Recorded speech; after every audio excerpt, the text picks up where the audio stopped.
que se ter a centelha da paixão. Sem a paixão, sem esta alucinação, esta vontade de enfrentar o impossível, acreditar que ele só demora um pouco mais a ser resolvido, é que faz com que, apesar de estarmos num lugar pobre, apesar das riquezas naturais, o Pará é um estado pobre, riquíssimo em tudo, mas pobre. Apesar disso, é possível restaurar os seus espaços, preservar as suas memórias, guardar os seus traços na história.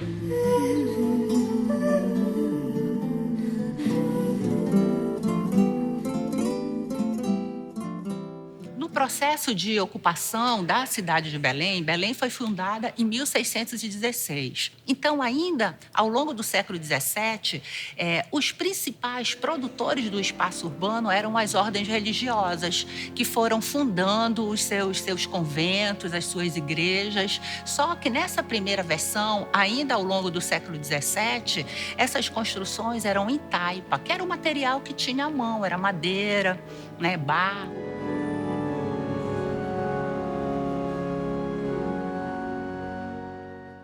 O estado do Pará, ele ficava muito isolado do resto. A gente era até independente, era o estado do Grão-Pará e Maranhão. Nós éramos um estado à parte. Com o ciclo da borracha, isso vai colocar aqui no norte, o Pará e o Amazonas, num cenário nacional. E se a gente for ver, a produção arquitetônica do Brasil está muito associada aos ciclos econômicos. Se a gente for ver, por exemplo, o 18, na época da cana-de-açúcar, onde é que estão as maiores igrejas? Está lá no Nordeste.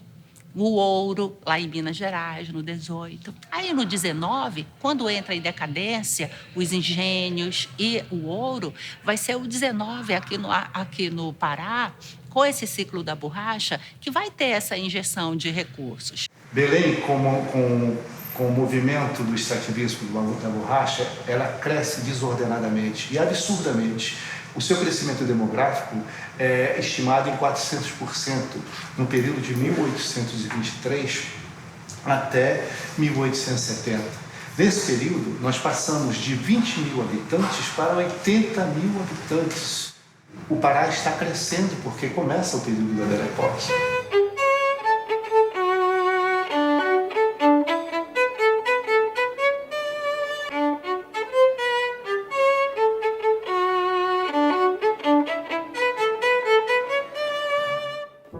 Nós começamos com o Visconde de Maracaju, construindo a Estrada de Ferro, mas logo em seguida nós temos o movimento da Proclamação da República, que nos traz Antônio José de Lemos, que foi o grande intendente municipal do estado do Pará. Nós temos Justo Chermont, que foi o primeiro governador designado. Nós temos Lauro Sodré, que foi o primeiro governador constituinte. Nós temos Paz de Carvalho, que é o substituto de Lauro Sodré. Em seguida vem Augusto Montenegro, que é o grande responsável da base de toda a estrutura que hoje o Estado tem de formação cultural. Esses cidadãos são a mola mestra de uma estrutura que foi trabalhada e vivida até a metade do século XX. São eles que trazem artistas, que trazem espetáculos, que trazem pintores, que trazem Carlos Gomes, por exemplo, que criam grandes movimentos culturais, tanto nacional quanto internacional. E Belém transforma-se no epicentro cultural naquele momento. É naquele momento também que o Instituto Histórico e Geográfico, que a Academia Paraense de Letras são fundados. Paz de Carvalho, no dia 3 de maio de 1900, funda as duas instituições numa só festa, num evento que acontece no Teatro da Paz. Quando nós atingimos 1944, o Instituto Histórico, então, recebe este prédio.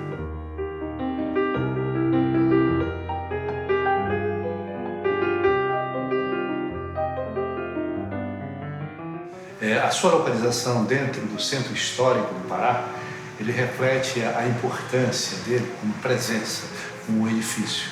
Nós temos aqui como registro maior o Palácio do Governo, que foi exatamente desse século, do início do século XVIII, e que inclusive tem a participação direta de Landi, Antônio Landi, na sua construção.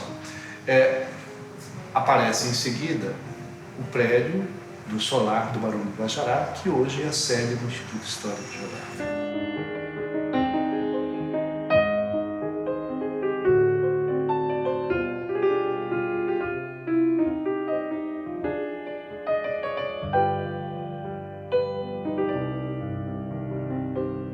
A recuperação da parte documental do arquivo Paulo Muniz, que é um arquivo valioso, da nossa digitalização e, aliás, antes a higienização, classificação do nosso acervo fotográfico, que é imenso, do acervo de gravuras feitas pelo italiano Leon Righini, nessa transição do desenho para a fotografia. Então ele fez uma série de Belém do século XIX, conseguimos recuperar.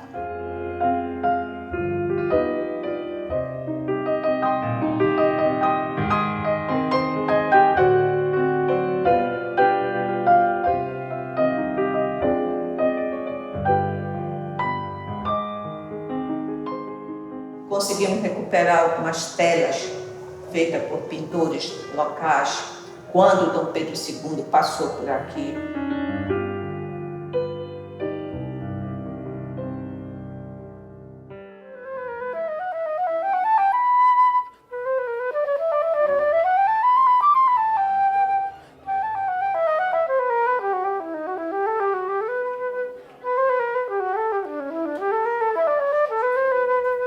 Esta época ficou conhecida principalmente com o nome de Belle Époque, né? Uma época que se operacionalizou no período do final do século XIX e do início do século passado, e foi uma época em que Belém, pelo apogeu da borracha, do desenvolvimento econômico produzido através da exploração da borracha, era a terceira capital brasileira.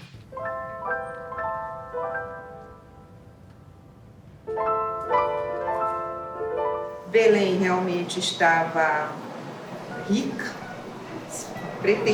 tinha a pretensão de ser francesa, né? A francesinha da Amazônia, e parece que isso ficou um pouco sonho, e hoje em dia ainda se pensa nisso, ainda se fala nisso.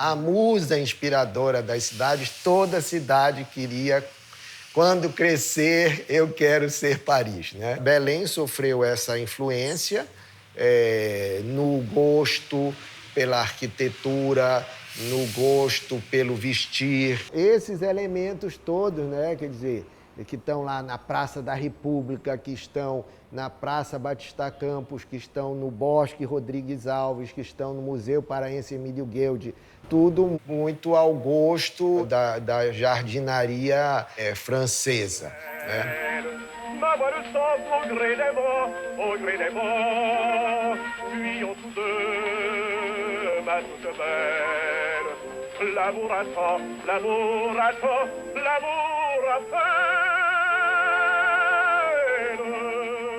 O Teatro da Paz, na verdade, ele nasce de uma exigência cultural. Vem com essa proposta de ser um teatro de ópera para uma população sequiosa do gênero lá naquela época. O projeto de civilização que a sociedade dirigente se impôs naquele momento, né, promoveu, por exemplo, a construção desse teatro, a fundação do conservatório, o financiamento de estudos de paraenses nos melhores centros de música, na Alemanha, na França, na Itália. e um movimento musical interessante, uma imprensa artística forte, com um público que se acostumou a frequentar esse teatro.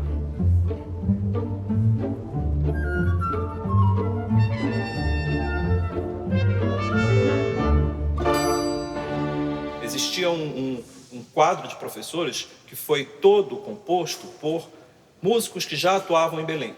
Os ventos favoráveis da política e da economia conseguiram criar o conservatório e levar de uma forma tão consistente esse trabalho que, mesmo ao ser extinto em 1908, foi suficiente para fomentar o movimento que existe hoje.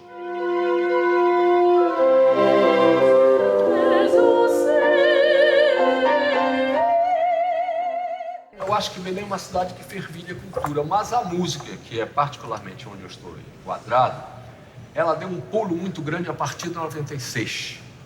Porque é a partir de 96 que se cria a Orquestra Sinfônica do Teatro da Paz. E só depois disso é que se pôde pensar em ter um festival de ópera. Então ela desempenha esse papel cultural da cidade que não existia antes de 96.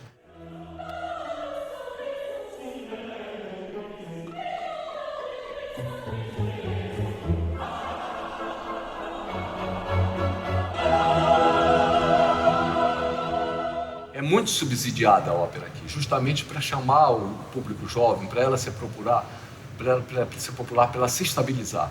E uma característica também do Teatro da Paz é que é o único teatro da América do Sul que edita as suas performances. Isso é a preservação da história, que história é conservação da memória. Isso fica à disposição dos estudantes, do povo de música em geral, além de passar ao vivo pela televisão com legenda em português. A ópera aqui vai para mais de 100 municípios do interior. Aqui foi uma novidade, uma coisa nova. Não tinha uma geração anterior, nenhuma, nem duas, nem três que tivessem visto ópera. Então foi um público novo que veio ao teatro.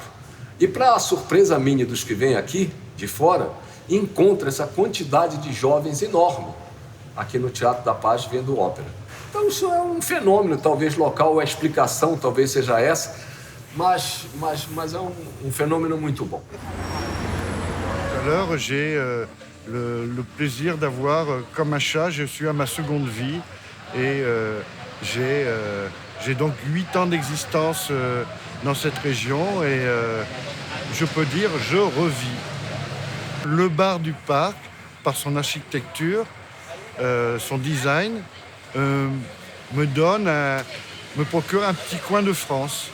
Ah si, eu tenho esse vantagem que agora me sentir paraense e não limoujo. Eu estou muito feliz da minha nova vida aqui no Brasil, e principalmente no norte do Brasil e de Belém, do Pará, porque minha visão que eu descobri aqui é que fazer a riqueza da minha nova vida, a riqueza cultural que tem aqui. Da música, da literatura, da pintura, da arte plástica. É maravilhoso, impressionante. Caipirinha, caipirinha, caipirinha, caipirinha. 1, 2, 3, 4, 5, 6 caipirinha. Vamos lá! Yeah.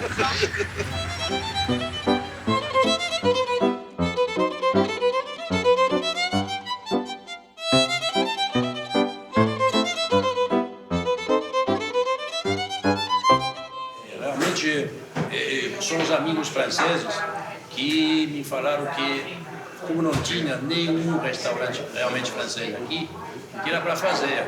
E realmente eu fiz e foram os primeiros clientes meus aqui. E depois os brasileiros começaram a provar e gostar. Agora a dificuldade foi de fazer eles gostar assim dos escargots, das coxas de rã, essas coisas que realmente são típicas da França e que ninguém conhecia aqui. Mas passou bem e eu estou satisfeito por causa disso, porque o pessoal se adaptou, vamos dizer, à nossa culinária.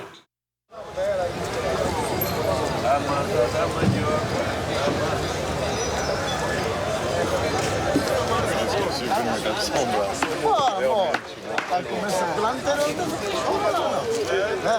Acordou. Bebida no interior é isso. Tudo vai embora. Aí, bora, primeiro.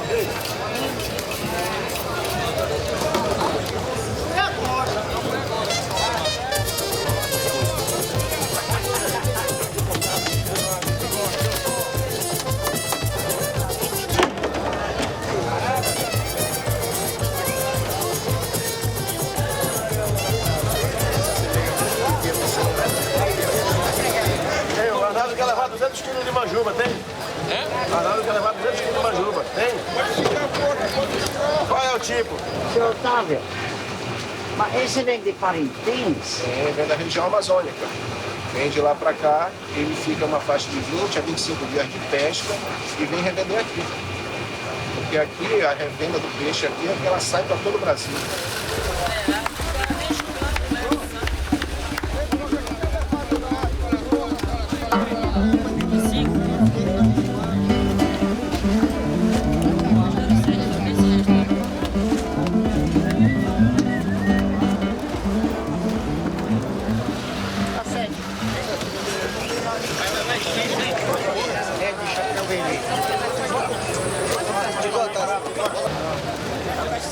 Que não dei conta.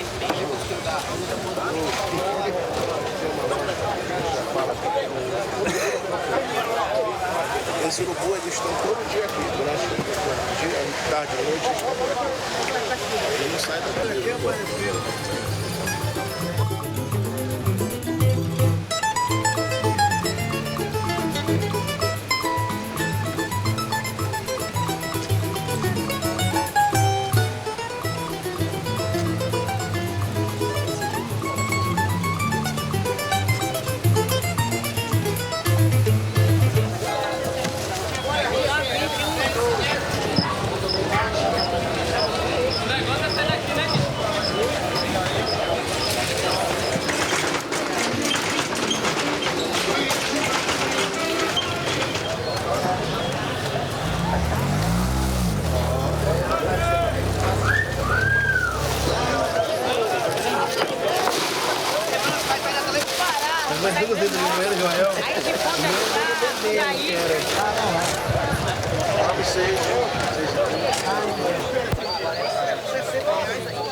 O Sistema Integrado de Museus foi criado no final da década de 90 e funcionou, são 7 museus, cada museu discute um assunto específico desses 400 anos de história. A gente tem acervos que vão desde a pré-história até a arte contemporânea. Os 7 museus são o Museu do Forte. Quando os portugueses chegam aqui em Belém, a gente tem aqui o Museu de Arte Sacra, que discute o século XVIII.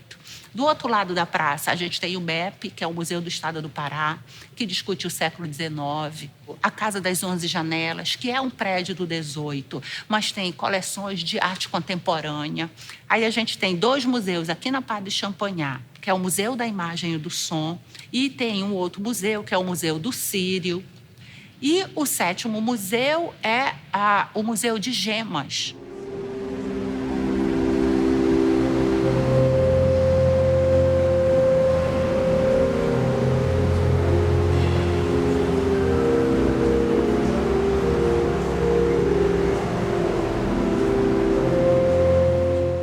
O museu ele trabalha de forma sistêmica dentro do Sistema Integrado de Museus, né? Então, a atividade de conservação é uma atividade sistêmica. A gente, fisicamente, o nosso setor se localiza aqui no Museu de Arte Sacra, mas a gente trabalha a conservação dos vários espaços museológicos ligados à Secretaria de Cultura. Então, a gente pensa a questão da conservação dos espaços, a conservação da coleção, né? E a gente tenta trabalhar exatamente pensando na conservação preventiva, ou seja, tentando pensar a conservação, antecipar, né, todos os problemas, pensar em todas as possibilidades de dano, para evitar que esses danos aconteçam e que o acervo se degrade.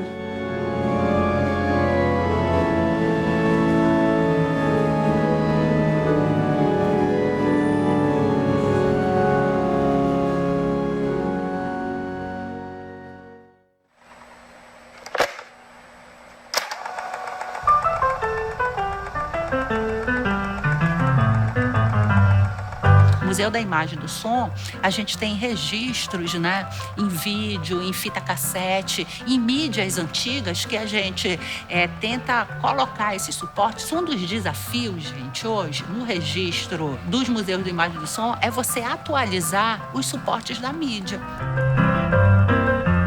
Então, o Museu da Imagem e do Som tem esse trabalho, né, de salvaguardar essa memória em documentos em música, em vídeo.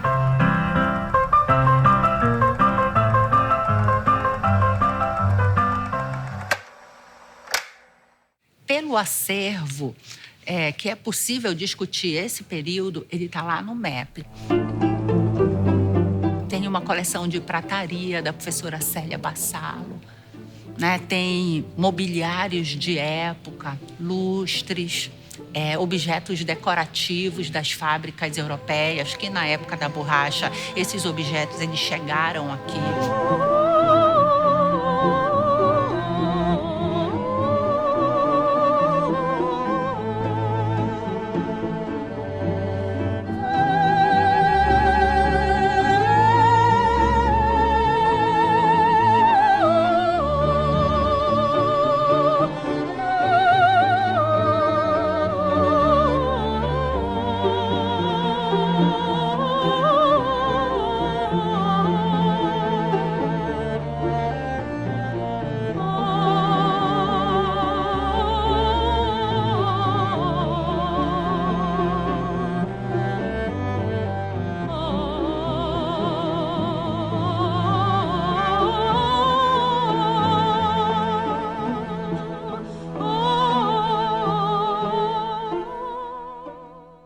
Então, este museu, este espaço cultural, ele tem aqui como se fosse um grande livro que conta a história da ocupação da Amazônia. Cada vitrine dessas aqui é como se fosse um capítulo da história dessa grande cidade.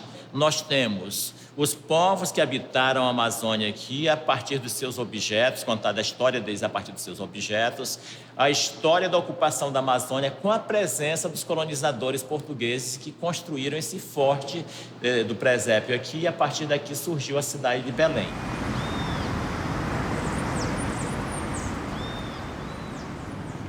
A gente sabe que o período áureo dessa cidade foi nesse século XIX, início do século XX, né? Devido a essa economia da borracha, em que a cidade respirou essa cultura europeia. Então, eu acho que esse salão verde aqui ele representa bem essa questão da cultura da Belle Époque aqui em Belém.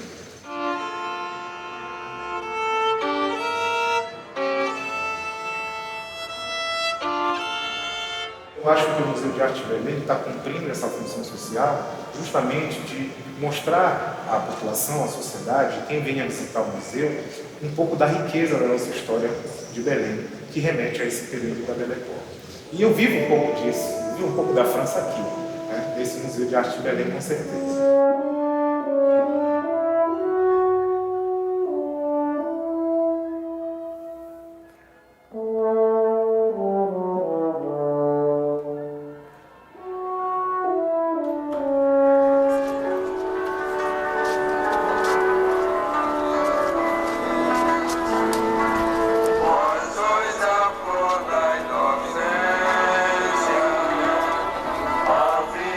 Mãe amorosa.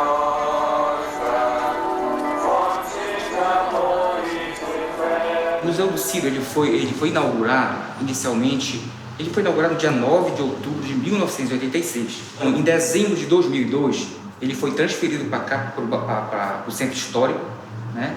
E passou a fazer parte do Sistema Integrado de Museus e do Núcleo Cultural Feliz Lusitânia, todos pertencentes à Secretaria de Cultura.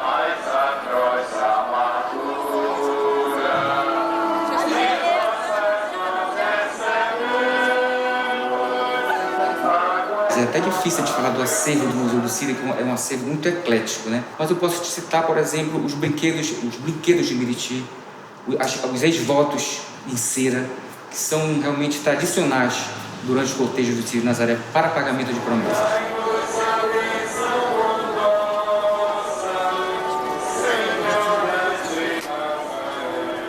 Falar especificamente do Ciro de Nazaré, ela representa para mim, né, e não só para mim, para todos os paraenses, uma das maiores manifestações religiosas do mundo. Existe uma quantidade bastante expressiva de livros publicados entre os anos 1880 e 1900, que é justamente o período do auge da economia da borracha. Existe uma renovação enorme no contato dessa cultura paraense com a cultura francesa da época. Em particular, o naturalismo do Émile Zola já está presente fortemente nas obras de vários escritores paraenses desse período.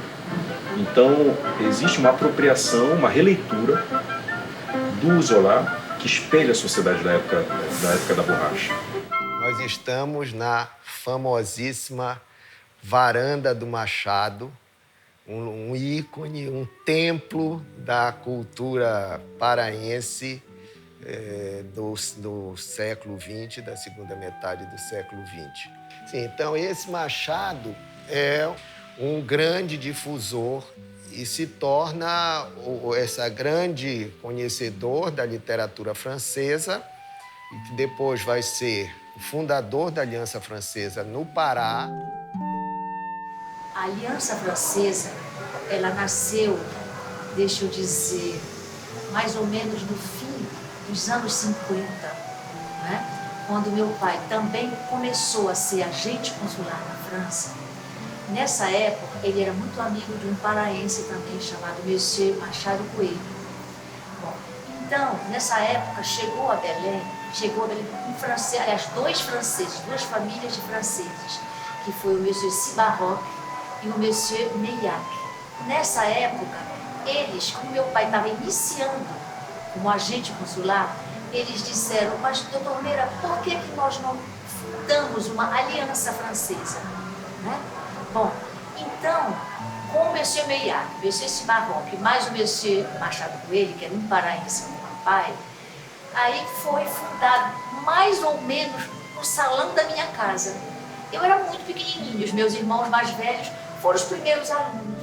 Oficialmente, a Aliança de Belém nasceu em 69, mas antes disso, antes de ser oficializada em Paris, esse apaixonado pela cultura francesa, Machado Coelho, ele tinha criado essa aliança francesa nos anos 50. Então, acho que ele foi realmente uma pessoa muito importante para manter o vínculo entre a França e Belém, mas numa época mais contemporânea.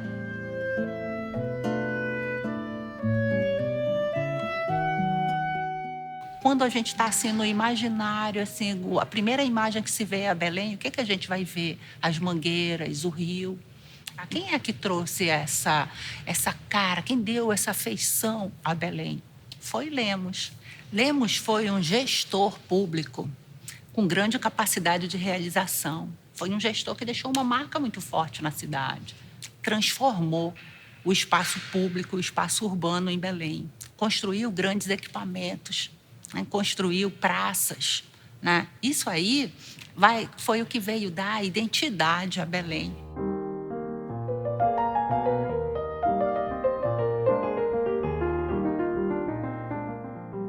Esta praça que foi executada, inaugurada em 1904 e pensada por um dos maiores gestores que essa cidade já teve, um estadista que pensava a curto, médio e longuíssimo prazo, o Antônio Lemos, e a gente vê o que representa ao longo de tanto tempo de benefício para a sociedade.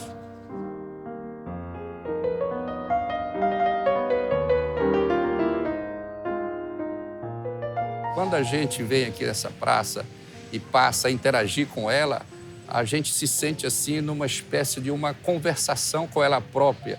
E a gente se sente uma pessoa humana aqui, no meio da natureza, numa cidade que já é metrópole Belém, na Grande Belém, com mais de 2,5 milhões de habitantes, num ambiente perfeitamente agradável, livre, aberto, sem nenhum problema.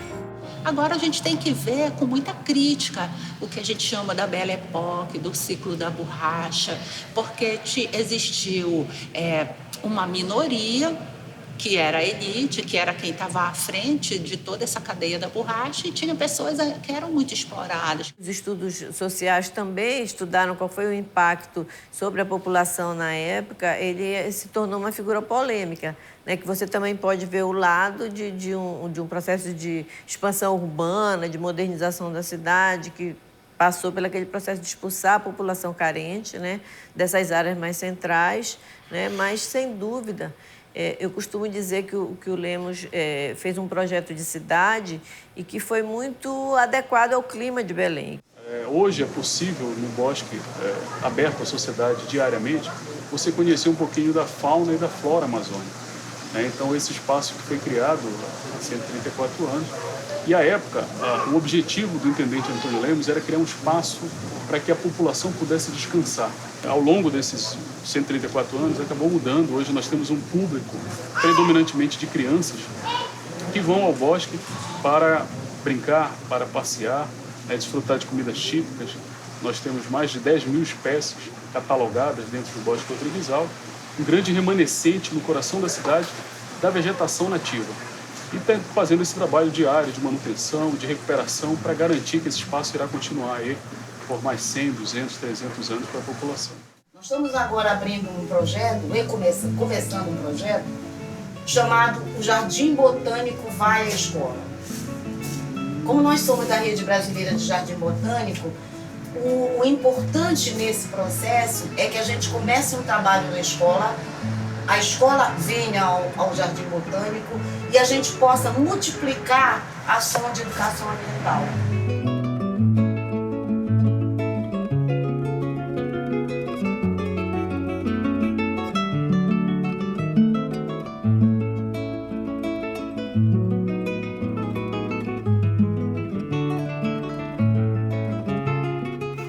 A maniçoba, o vatapá, o cariru e o tacacá. São os pratos típicos do bosque.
O parque, ele tenta retratar ambientes amazônicos, porque ele conta muito da fauna e flora amazônica, mas também conta um pouquinho da história da ocupação humana aqui na Amazônia. Então, o visitante que vem aqui não está vendo apenas história, apenas cultura, apenas os animais. O parque consegue demonstrar que o próprio ser humano faz parte do meio ambiente.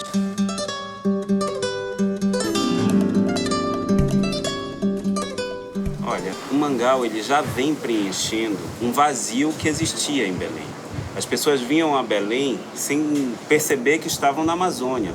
O Mangal meio que quebrou um pouquinho disso, principalmente ao visitante de fora que vem a Belém. Ele mostra uma realidade amazônica, ele mostra ambientes amazônicos, animais amazônicos, plantas.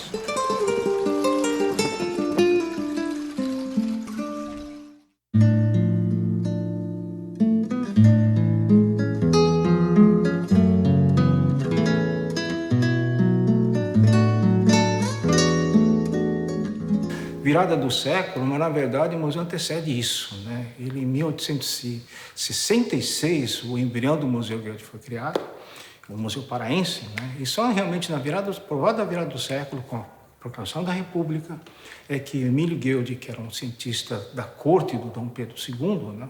Uma vez que ficou sem emprego, ele foi chamado pelo Tenente Lemos para que ele assumisse esse museu e o transformasse num museu moderno para os padrões da época.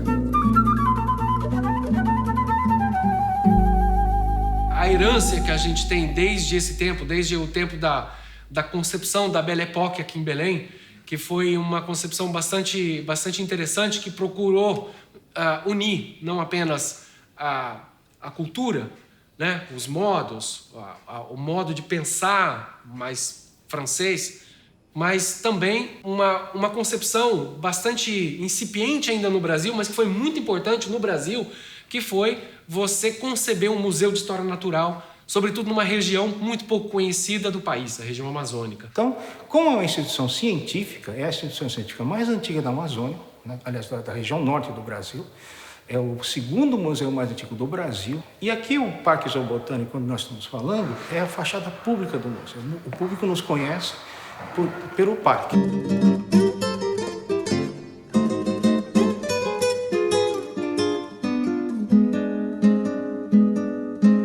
O acervo do museu é um acervo muito importante nas áreas de zoologia. Nós temos mais de 2 bilhões de exemplares, se você contar os insetos todos.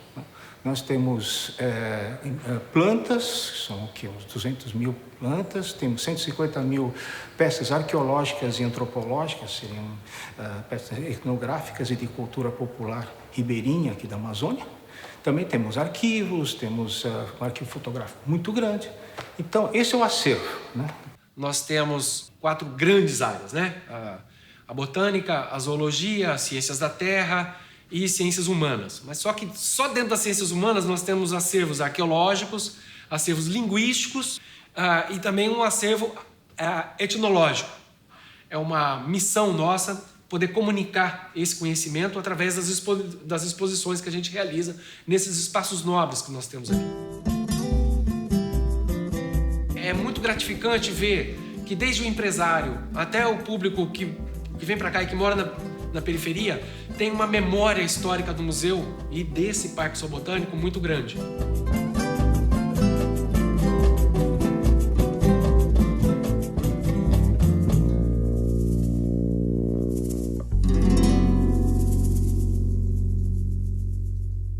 Olhando para frente, eu gostaria muito de ver o centro histórico com um olhar mais carinhoso do poder público. A gente vê esse bairro antigo se transformando e, algumas vezes, se transformando para pior, perdendo a sua identidade, o seu casario, se transformando, casas virando estacionamento. Isso dá uma dó de ver, né? Para quem veio morar aqui pelo carinho que tem pela área, pelo valor que tem pela área e começa a estabelecer laços de afeto com o lugar, e a gente vê se perder esses pequenos recortes de memória e de história da cidade, cada casinha dessa que cai, sabe? Belém está perdendo financeiramente, culturalmente, por não dar atenção e por não priorizar a recuperação do centro histórico. Primeiro, que tem que ser um projeto da cidade. Segundo, tem que trabalhar com planejamento, porque isso não é para um governo só, né? Então, você tem que articular aí infraestrutura, saneamento, atividades econômicas, ações educativas, né? Atividades culturais e tem que ser um projeto, uma proposta de governo, né? Comprada pela cidade, priorizada pelos governos, né? Eles precisam entender que isso é importante para a cidade, isso também, do ponto de vista do turismo, é importante, porque, assim, cidade colonial a gente tem muito, cidade colonial na Amazônia tem menos, né? Eu gostaria de suscitar as pessoas que vissem os museus de história natural como centros de memória, como centros de produção de conhecimento. É a partir do conhecimento que você vai produzir inovação, é a partir do conhecimento que você vai produzir cultura. É a partir do conhecimento que você vai produzir educação. O mundo precisa de mais educação. Desta forma, então, a gente pode entender que o museu também, ele é uma grande janela. Desde que você entenda que a janela não é lugar que foi feito para a gente olhar para fora. O museu é um lugar que foi feito para a gente olhar para dentro. E no caso do museu, fazer uma reflexão entre o pensamento passado, o pensamento presente, e a partir daí a gente construir uma proposta para o futuro. Eu acho que é importantíssimo falar das suas origens, falar da sua terra, conhecendo essa terra. Então, fica na realidade aqui um verdadeiro convite para que possamos fazer nesses 400 anos uma ponte de relacionamento entre o Pará e a França.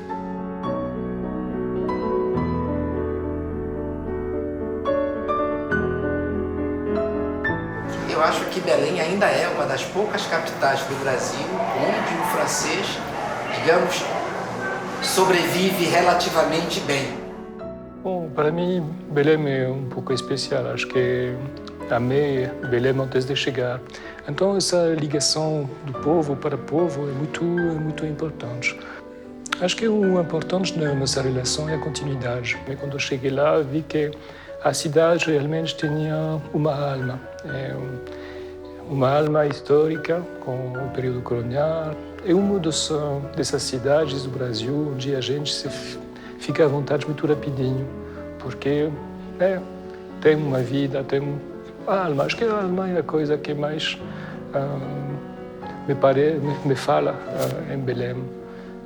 Olhando ao rio, as fortalezas antigas, as igrejas, em Belém. E não é por acaso que a maioria dos turistas estrangeiros que vão lá são franceses, não? Eh bien, j'aimerais beaucoup que les élèves se rendent compte de cette chance qu'ils ont d'avoir une ville qui a eu ce passé fantastique, qui jusqu'à aujourd'hui attire et surprend. Et donc, j'espère qu'ils prendront conscience de l'importance du patrimoine et de tout ce que ça représente, disons, pour la ville. Tout cela sans, bien entendu, mettre de côté tout ce qui est moderne. La vie continue, la ville évolue, mais il est important que cette partie, disons, cette histoire, ce passé de la ville soit préservé, soit maintenu. Et tous ces élèves de l'Alliance qui, en général, étudient le français, non pas seulement pour des intérêts académiques ou scientifiques ou professionnels, mais aussi pour l'amour de la langue française, justement, qu'ils se rendent compte de l'importance, disons, de cette histoire, de ce moment d'histoire absolument fabuleux. Eu acredito que as pessoas já têm uma ideia de que a Aliança Francesa não é tão somente não é um curso de francês. Então, a Aliança Francesa é uma instituição que promove questões culturais e das mais variadas questões culturais. Eu acredito que a Aliança Francesa ela já faz parte do calendário cultural aqui da cidade. Essa que eu acho que é a maior importância e a contribuição que a Aliança Francesa pode dar para esses 400 anos e nessas décadas já de atuação aqui na nossa cidade. Me vem à cabeça, primeiramente, o estado da cidade de Belém como está agora, porque se vê bem, olhando rapidamente a cidade, que no passado isso era uma cidade fantástica, que deixou de ser cuidada a um momento dado e queria voltar a esse tempo onde a cidade era rica, bonita, cuidada. Por isso era resgatar a história e também mostrar para as novas gerações o que era Belém, o que pode ser Belém se todo mundo voltar a cuidar dela. Eu veia que tinha uma vinculação muito forte entre a França e Belém e queria realmente, com a ajuda da Aliança e com as pessoas do comitê e todas as pessoas que frequentaram a Aliança Francesa, que são muitos na cidade, tentar resgatar essa história. Os 400 anos de Belém é o momento exatamente que nós devemos, o belenense precisa tomar consciência e tomar uma posição com relação ao futuro da cidade dele. O belenense, naturalmente, é um apaixonado pela cidade. O paraense é um apaixonado pelo estado do Pará. E, especialmente, o belenense ama essa cidade. O que falta é a consciência de que não adianta só ser um apaixonado. Tem que ter a consciência de que também é um responsável por ela.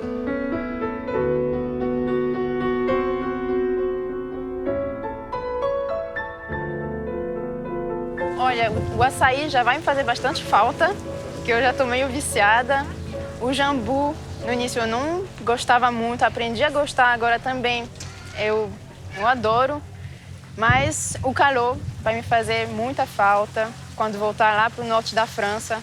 Eu nem consigo pensar ainda. Eu gosto muito de Belém e não sei se eu quero deixar Belém agora. Hoje em dia, os franceses que vêm para cá gostam muito da cidade porque acabam encontrando aqui um lugar agradável para viver, fogem às vezes do frio que tem lá. Se Belém começar a ser assim, uma cidade visível, uma cidade agradável, uma cidade reconhecida pelo potencial que tem, acho que as pessoas vão começar a valorizar mais o que tem aqui. Na verdade, eu gosto muito da natureza que está ao redor do Belém. Porque tem essa ar fresco, tem não só a qualidade de vida, os produtos também que são naturais. Mas eu gosto desse lado natural. Essa é uma cidade que pensou grande, sonhou grande, teve as suas desilusões, mas agora encontrou um caminho de luz que eu espero que seja duradouro e que a população saiba manter e exigir mais e mais.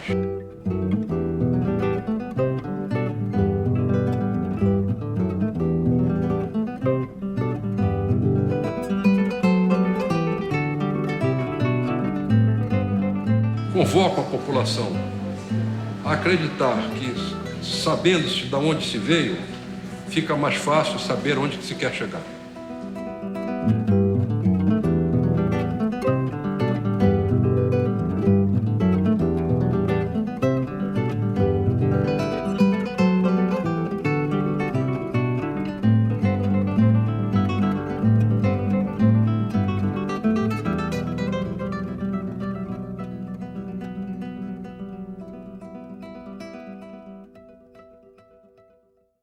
Te trago da minha terra o que ela tem de melhor. Um doce de bacuri, um corinho cantador, cantador, cantador, cantador. Trago da minha cidade tudo o que lá deixei,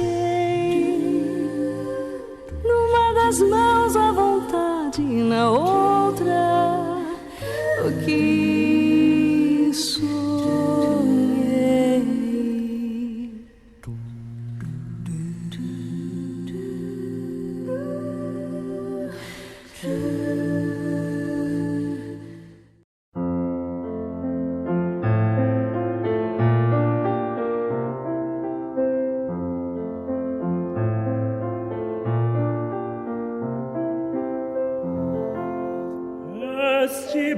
Brasil tão grande e amado, é meu país idolatrado,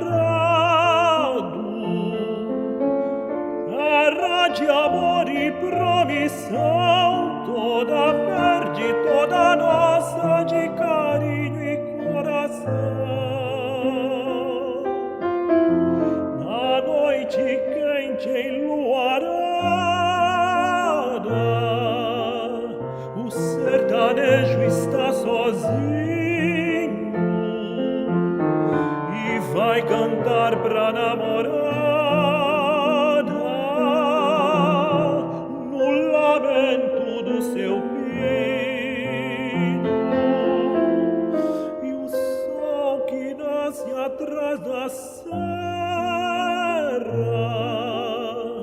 à tarde em festa rumoreja, cantando a paz da minha terra.